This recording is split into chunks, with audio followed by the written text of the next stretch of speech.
All right. So, I would have liked to have seen that.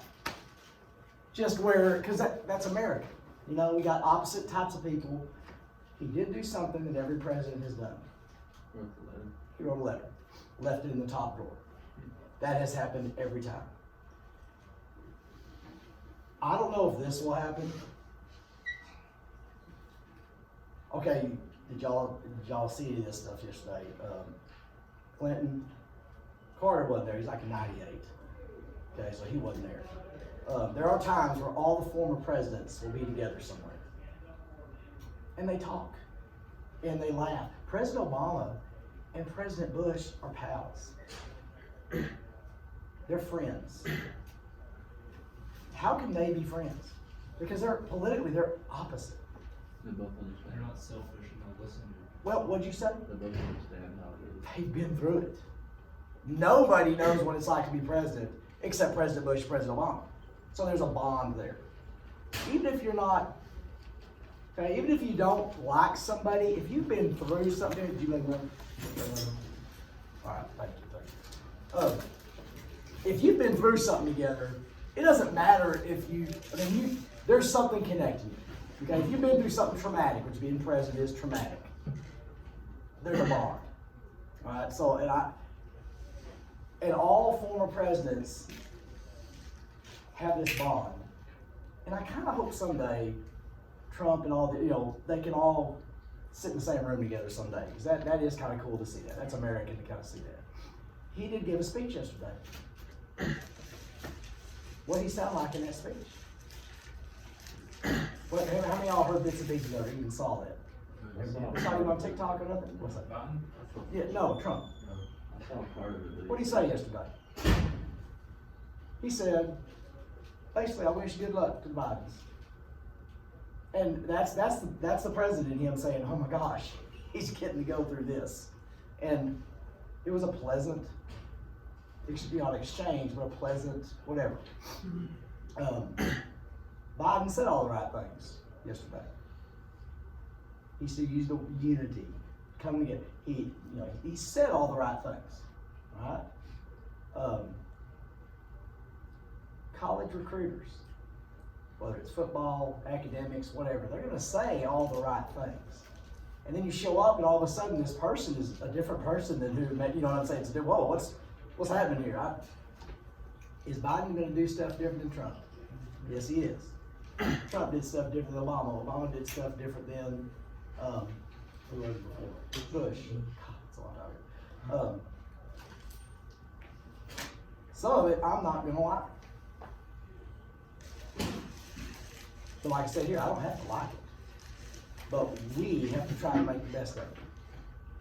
I'm going to have a few negative things to say today. They may or may not. One of them will come true. The other is speculation. We don't know. We don't know what's going to happen. But let's watch this little clip. It's about 5 minutes, so even if you don't like it, it'll be over pretty soon. And then, all right, it'll show you later. But see, this is I think it's the west side of the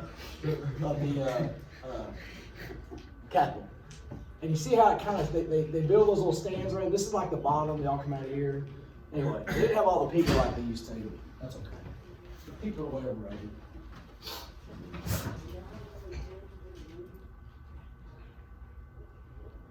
Let's try this again. Chief White House correspondent Cecilia Vega. Good evening. I chose, this is the first one that popped up, it's ABC, so it'll be anti-Trump, but that's okay. It'll be very pro-Biden, that's okay, we all know that.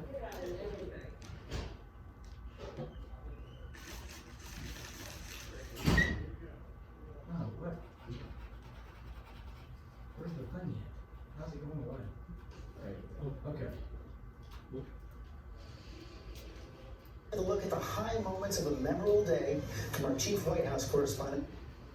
Good evening, Cecilia. George, good evening to you. A memorable day, a historic day, so many firsts, and the message we heard time and time again was all about unity, and President Biden spoke directly to those Americans who did not vote for him. Today, Joe Biden's nearly 50-year political career led him up the steps of the Capitol, through its halls, and into history. I heard today, and this hits me hard, it don't hit y'all hard. Biden is older now, starting his presidency, than Reagan was leaving his presidency.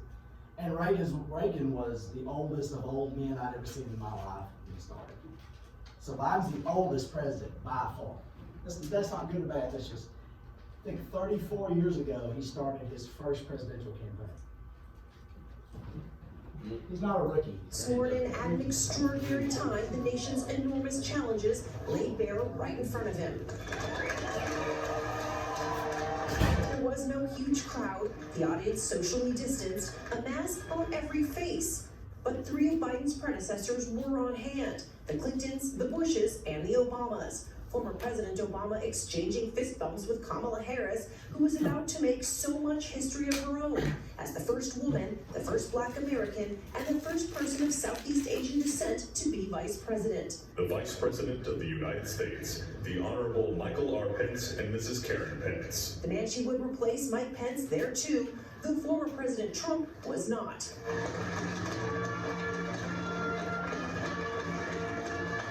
The Capitol's still bearing scars of what happened there just 2 weeks ago. Today, a special honor given to one Capitol police officer who tried to fend off that violent mob. United States Capitol Police Officer Private First Class Eugene O. Goodman. But this was a day for celebration, complete with Lady Gaga.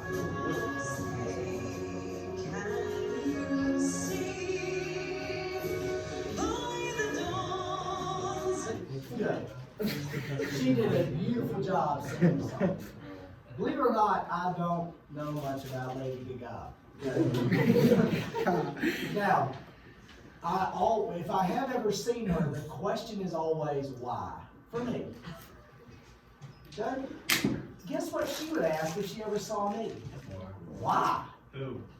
No, she doesn't care who. Why? Why the shorts?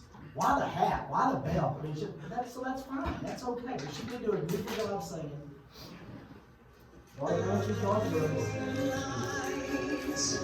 Harris first to take the oath, making her the highest-ranking elected woman in American history. Sworn in by another first, Justice Sonia Sotomayor, the first Latina on the Supreme Court.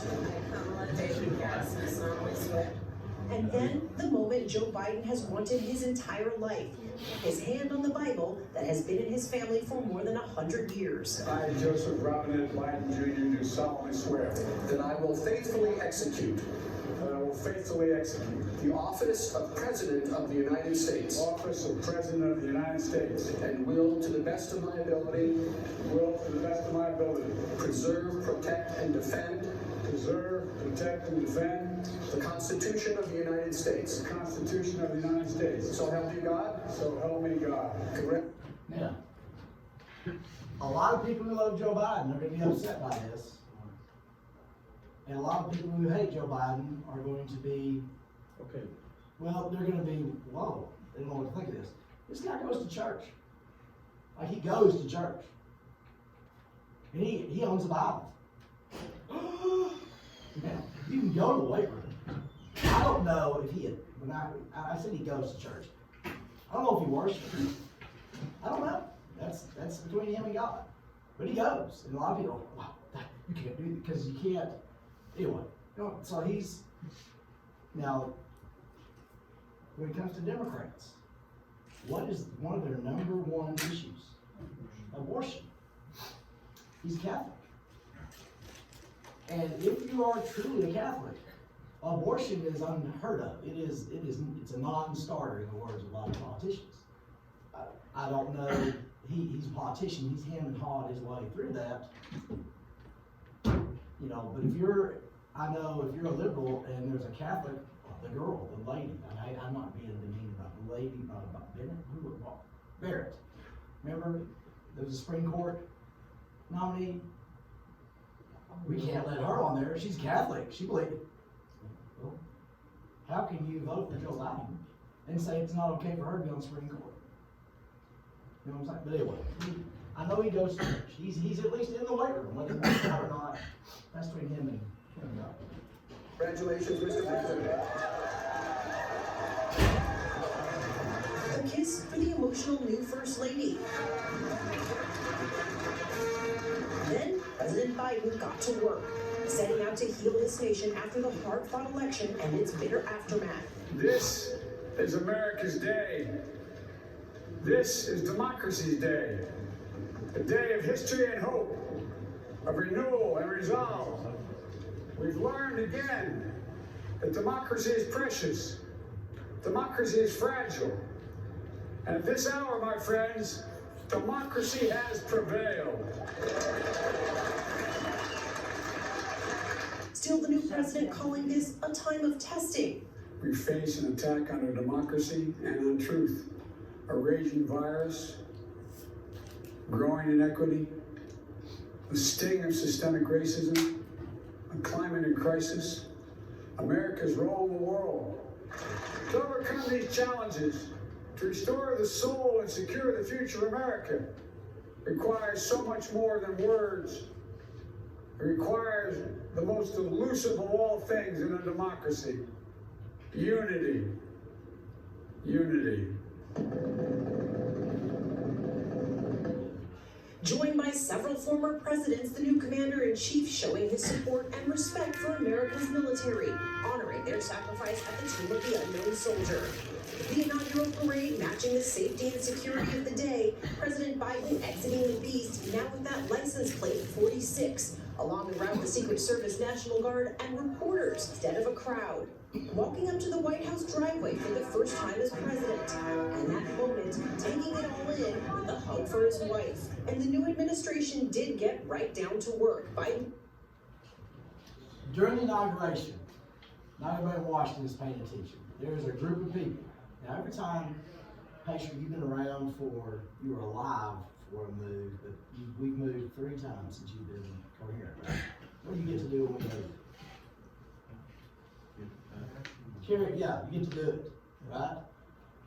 When the inauguration starts, the old president's stuff is packed up and hauled away, not by the president, okay? They get moved, and they move in the new president's stuff. So when they walk in, it's moved. You've never experienced that, ever. Most of y'all never had to move yourself. All right, so if it gets moved, they don't have to go in there and unpack. I think even things are put away. But if I was president, I have to put it where it goes. Like the stuff on the wall has to go the way it has to go. You don't know how to put stuff on the wall. I know how to put stuff on my wall. You know what I'm saying? But anyway. And signing 15 executive actions, many aimed at reversing his predecessor's policies, including rejoining the Paris Climate Agreement, something welcomed by foreign leaders today, putting an end to the travel ban and canceling the Keystone Pipeline permit, and taking his first steps to tackling this pandemic, requiring masks on federal property. These are just executive actions, they all. I thought it was already in place. I didn't know that was a deal. But anyway, I mean, I always had to wear this crap. I hate going to the store. So I don't think about any of this garbage. And then oh crap, Sarah, I'll never have a mask around, I didn't know this was a new deal. Are important, but we're gonna need legislation for a lot of things we're gonna do.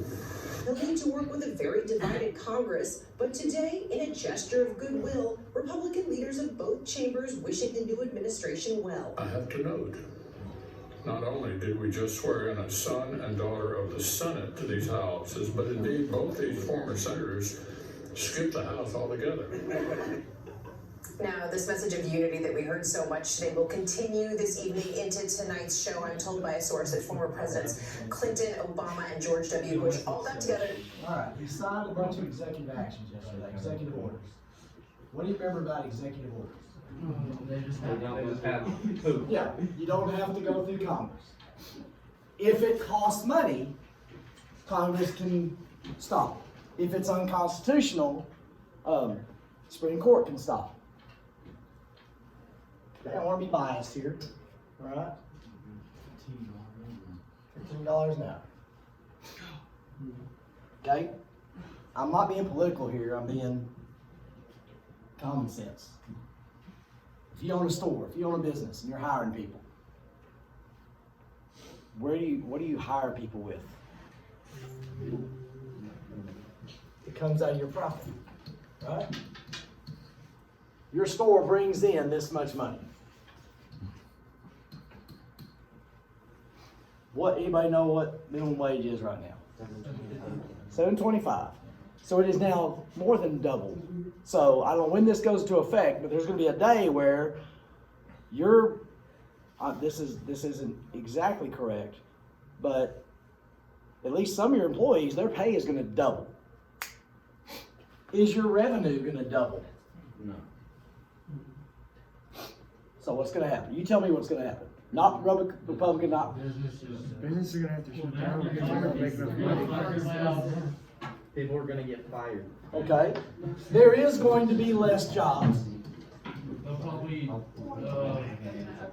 they're gonna make it like, so like people that want the job, most likely like teenagers, high school kids won't get it. Right. They'll be giving it to more experienced people because or people that actually Everything's need it really. When you go into Buc-ee's, it has a little sign there. You know what I'm talking about? Employment opportunities.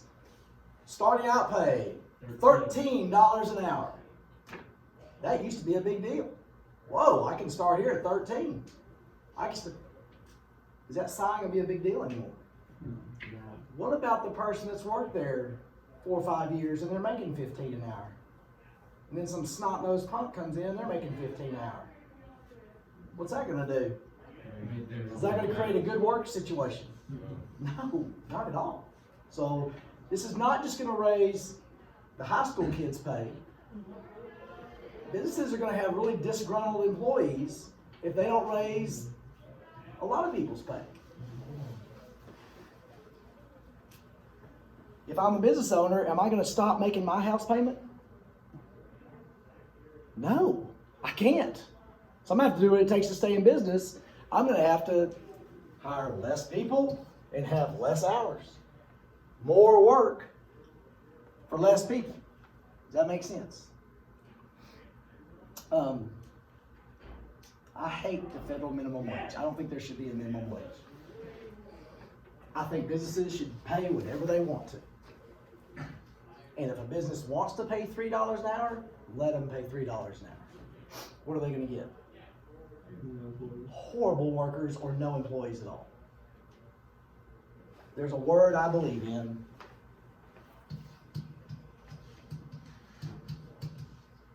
Competition.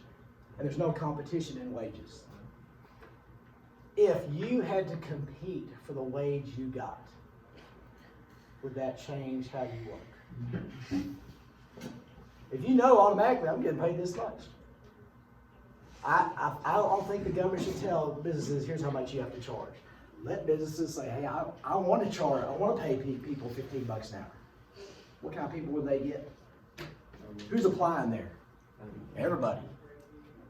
And is there some pressure for you to do the best job you can? Otherwise, we'll get you out of here because we got 15 people in here in line waiting to get in here. I had something, I forgot it. I should have said it when I thought about it. The argument for minimum wage is, I've always heard this, you cannot, I've heard this from some, you can't raise a family on minimum wage. They call it a living wage. I'm gonna sound real cold-hearted here. That should never happen. You should not be raising a family on minimum wage. If you're doing that, some things might have happened to you that were outside your control. You've probably chosen some things that put you in a situation like that. Maybe not, but you should not be raising a family. You should be making minimum wage when you're 40 years old, when you're 30 years old. You should not. Y'all agree with that? You shouldn't be making minimum wage. Now, someday I might get fired and I have to go find a job doing whatever. Okay? But in America, we have opportunity. I say this all the time. There's an opportunity. There's an opportunity for Paradise to win a state championship in football. We didn't do it. That opportunity was there. The opportunity was there for Chico to win a state championship in football. May or may not have it. The opportunity is there. You have the opportunity to do whatever you feel like you need to do in this life. You got gifts and abilities. Whether you use them or not, who's that on? It's on you. In America, you're free to try to get to the top of the mountain, whatever that mountain is. There were college scholarship opportunities for every stinking person in this room when you started school in first grade. Some people take advantage of it, some people don't. Some people's mountain is really taller and really steeper than other people's mountain, but the mountain's there, and you've got feet. Okay. I'm not meaning that bad, but you don't know. I mean, you get what I'm saying. The chance is there. If you're making minimum wage at age 30 or 40, I'm just saying, don't do that. Godzilla don't do that. You should, they are true. You should not be raising a family on minimum wage. But political things aside, do you see how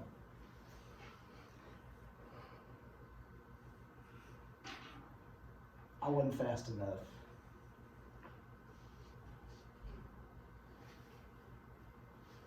As a freshman, I was not fast enough, strong enough, talented enough to play football. I'm sorry I keep going back to this, that's all I know. I did.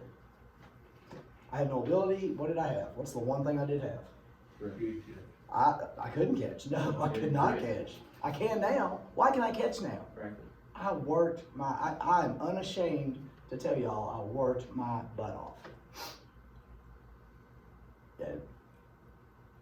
Very few, if any, worked as hard as me in high school. A lot in college, but very few worked. I wanted something, I was willing to do what it took to get there. Would it do any good for me to say, everybody, if the coach said, hey, everybody gets to start one time this year? No, it doesn't do any good. It takes away the motive. I mean, I don't like that. Doesn't mean I'm against people that are poor and against people trying to raise families. I'm not against any of that. That is going to make it harder for us to buy groceries. So you do get $15 an hour. Are you going to be richer and have more money? Everything's going to cost more because they've got to bring in enough money to pay out of their profit. They got to increase that to pay for that. And that's not political, that's just economics. It's gonna make our money worthless. Well, Because it's gonna be so much, at some point you're gonna be. I feel like it's gonna be the same, like, as it is. it does. The prices will rise to meet that, so now you might be getting, instead of $400 a month, you're getting $800 a month. But you're still spending, you're gonna spend just as much on the same amount of stuff. Yeah. Right now, this pipeline. They mentioned about this pipeline. We were building a pipeline between us and Canada for us to make it easier for us to buy Canadian oil. And I'm not an expert at this, we are now, I've heard this, we are energy independent. What that means is, and this is the right way to say it, and I'm sure someday I'll get fired for saying this, or I'm gonna be in trouble that's out there in the world. We are, my understanding, we are no longer dependent on Ahmed in Syria, which is wrong, we don't get it, but we are not dependent on the Middle East to get our energy. I like that. I like that. I don't like being dependent on people that want to kill you for us to drive a car.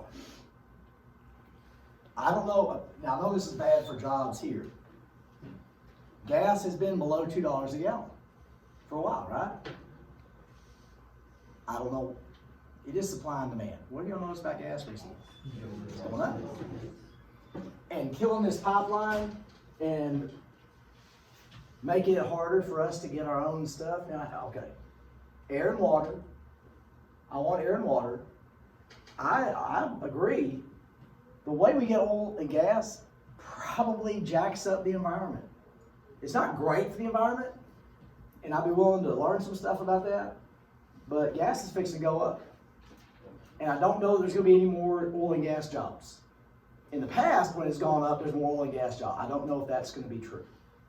That I don't know about. But gasoline will go up. Let me mention this guy. I didn't mention this guy. I've heard on the radio a few times. Kamala Harris, we don't know much about her. I've heard a lot of stuff about her. I don't know that me and her would enjoy sitting down to supper together. We probably wouldn't hang out together because there's probably not a whole lot we see in common. It is an accomplishment to be the first female vice president elected. It is an accomplishment to be the first African American vice president. She's not. You hear this thrown out there. her mom, no, her dad. Her mom was from like India, I believe, and dad was from like Jamaica. Pacer is one half Tom Beaner, right? And one half kangaroo. I was a Weatherford kangaroo. His mama was a Tom Beaner. So he is one half Tom. He can't help that, right? He can't help that you're from Tom Bean. Oh no, No, I'm from New Mexico. You're one half New Mexican. Oh my gosh. Remember how crushed y'all were? Who was worse off? You were, I think, Colt. Yeah. For days, I can't believe you're not a Texan. He just crushed you. Mom's not a Texan. She was born 10 miles away from Texas. Charles Curtis is the first minority to be a vice president. In 1928, he was elected as Hoover's vice president. He's an American Indian. That to me is pretty shocking. I mean, 1928, a whole lot more racism then, I believe. I would say more practiced racism then. But way to go. Let's give Curtis a big hand. Way to go, Chuck. All right. There you go. Good. DACA. Some of y'all won't like this. That's okay. You know what DACA is? Pacer, why do you go to Weatherford or Paradise High School? Because of me. Because of Mom. Did you choose that? No. It's where we live. We chose where to live. You go to school there. Let's say you're a baby. How many choices do you get as a baby? None. DACA was this program for kids of illegal immigrants.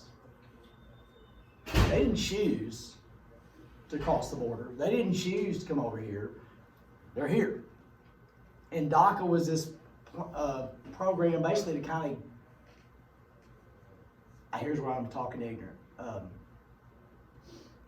Let's say you weren't born here, but your parents brought you over here. It's not your fault. I don't think those people should be punished. I don't think those people should be deported. I don't think it's not their fault. They didn't choose. And he's reinstituted that program.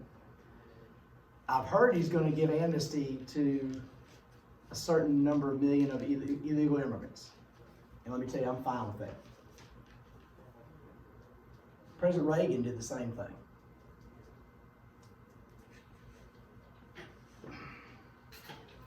Let's say your house is flooded and you clean it up and fix it up, but you don't seal up the holes where the water came in. Does that really do any good? You don't want to say, I'm going to say 99% of the people that come to America illegally come here just so they can have a job, and they ain't taking none of your jobs. I guarantee you they ain't taking your job. Taking Americans, there ain't no much Americans willing to do what they do for the price they're paid. Ain't no Americans willing to do that. Very few. They're over here trying to work and feed their kids. That's why they're here. There's a few piece of garbage people that are committing crimes, just like there's a few piece of garbage people here committing crimes. I'm all for saying, look, we can't go deport 11 million people. We can't go, if you haven't committed a crime, if you're just trying to live life, I'm all for saying we can't do anything there, but let's start trying to do things right here. You know what I'm saying? Don't make it make it less possible to come across here illegally, and make it more easy for you wanting to do it the right way to do it the right way. So I'm fine with that, just as long as we fix the other end. You know, if you get a better heater but you have the windows open, that doesn't do any good. What's that, Palm Sauce? The immigration thing? Yeah. It's more of like, it's pretty easy to get started. It's more the fact of waiting. We punish you for doing it right. Mm-hmm. We got to kind of stop that. Like, for Reggie, it's taken 2 years when he first Yeah. started, but he finally got it. I don't want to. Well, I had something, I lost it. We make it hard to do it right.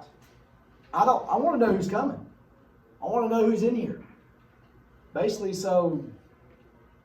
because if people from Mexico can come in here, people from Iran can come in here. I want to know who's here. My house. I welcome you to my house all the time. I want to know who's here, right? But y'all come in, fine, come on in. We don't have food, but come on in. Bring some food for sure. Come on in. Yes, we welcome you. I want to know who's here. So, anywho, y'all got anything? I've talked a bunch.